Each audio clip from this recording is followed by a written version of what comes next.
అనుమతి లేకుండా అమెరికాకు ముందస్తు బెయిల్ లేకుండా విదేశాలకు చంద్రబాబు వైబర్ కేసులు సుప్రీంతో కొనసాగుతున్న విచారణ. శంషాబాద్ విమానాశ్రయంలో అడ్డుకున్న ఇమ్మిగ్రేషన్ అధికారుల సుదీర్ఘ విచారణ అనంతరం పర్యాటకులకు అనుమతి. పర్యాటకుల గురించి ఎవరికీ తెలియకుండా జాగ్రత్తలు. 4 రోజుల క్రితమే గుట్టుగా వెళ్లిపోయిన లోకేష్.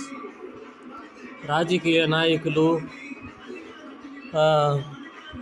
ప్రపంచ దేశానికి బయలుదేరుతూ ఉన్నారు. వాళ్ళ పనుల కోసం వెళుతుంటారు. జనాలు మాత్రం పోయేదానికి అవునా పోను కాదే.